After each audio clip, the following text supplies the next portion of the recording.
Welcome to our motivation segment today. Today we're discussing Look Before You Leap, Acres of Diamond Story and Japa Syndrome. We have one who is the Japa master himself. Well, not really. He's the Japa expert, even if he's still here with us, Mr. Fola Adelesi.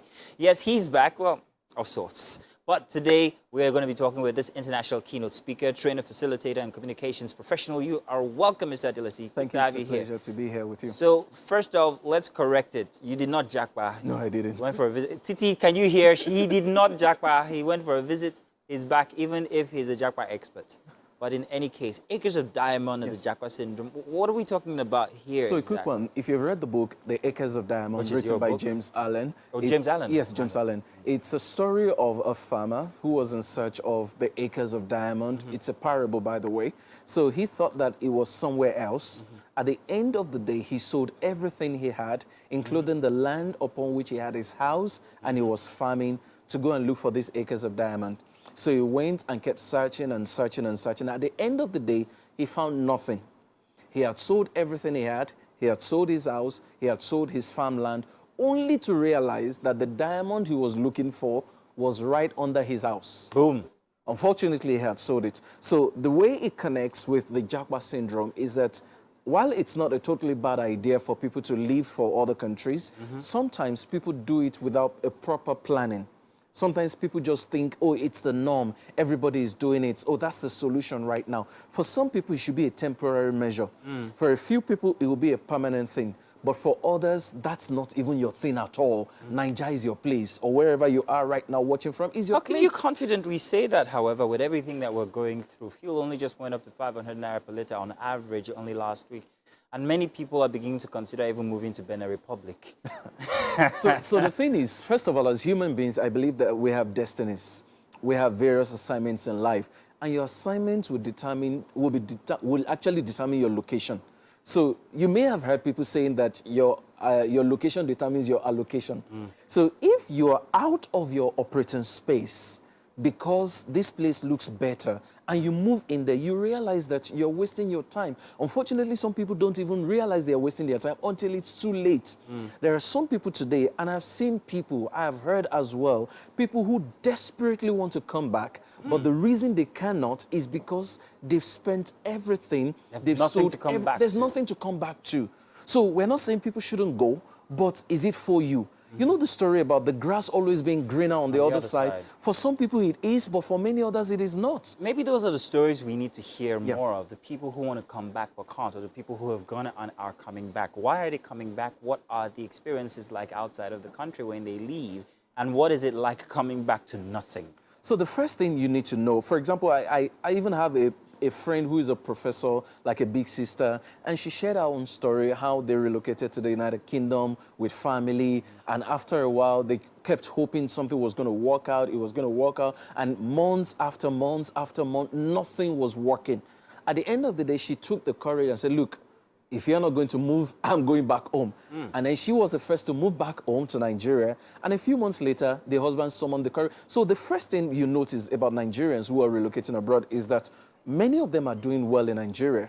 And then you go abroad, you have to start with menial jobs, hoping that somewhere along the line... comes down 10 rungs. Some people are able to change, get back into the corporate ladder. But for many people, they never, ever get back into that corporate ladder. So that's where the struggle begins. So you look at the life you were living back home in Nigeria, you look at the life you're now living in that place, you say, oh yes, things are working, but the question is, how much of the things that are working over there that you're paying for, do you have to pay for in Nigeria? So there are so many things that we don't even appreciate that the government in a way is subsidizing outside of fuel.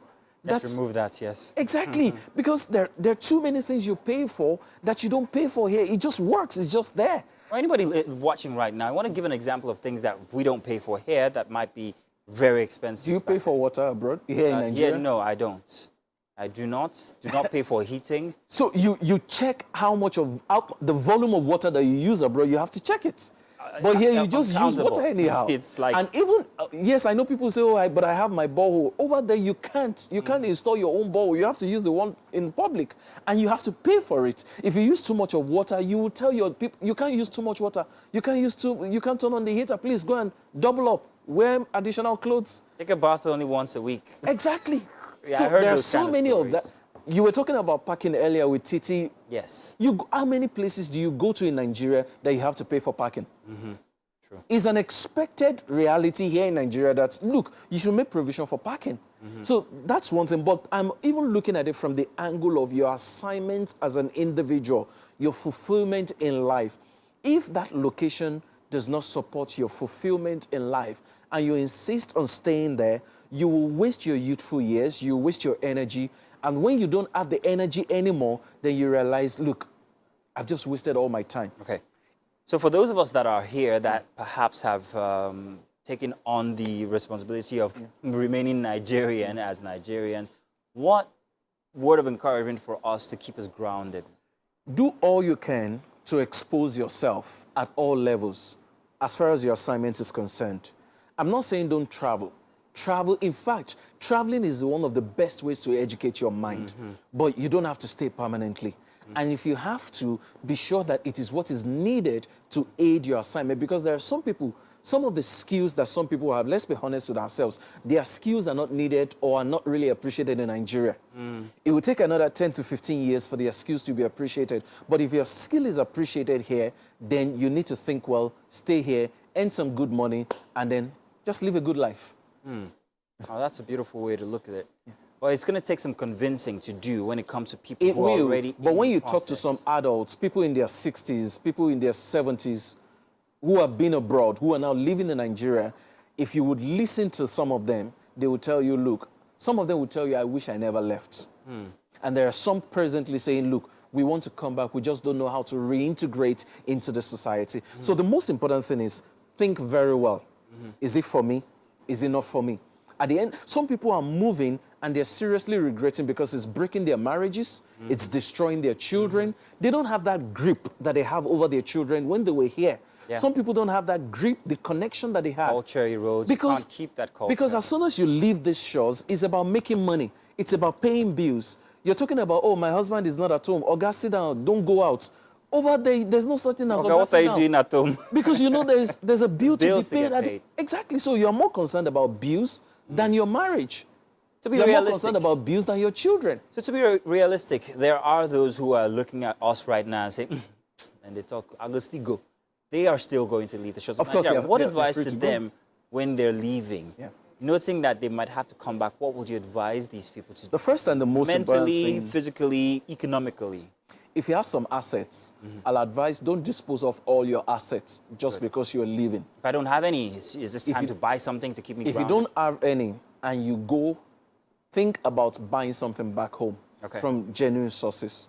Because if at any point in time you decide to make another move, you have something to fall back home. Just plan very well. That's the essence. Whether you move or you don't move, planning is key. And that's my focus. Make sure you have thought about it very well. Don't leap because every other person is leaping. Don't leap because the grass looks greener on the other side. Be sure that indeed, I mean, your own grass may be the real grass, and the grass you're jumping to may be carpet grass. But until you get there, you wouldn't know. So my point really is plan before you leap. Oh, that is motivation on another level. As you're thinking about everything from A to Z, from leaving to returning, or whether I should even leave at all. Have a solid plan. Have a solid plan. It's tough to remain motivated in these kinds of instances, but you do a very good analogy for us to follow, and also note that, wow, you really have to keep it grounded here because eventually you just might want to come back. Well, thank you very much, Mr. Adelesi. There's always a certain sense of urgency with you, which I really like and falls very well with our process here. Thank you once again, and that was a very interesting motivational segment. I hope you got something from that. If you didn't, of course, you can reach him on Instagram. He's ever available for you guys.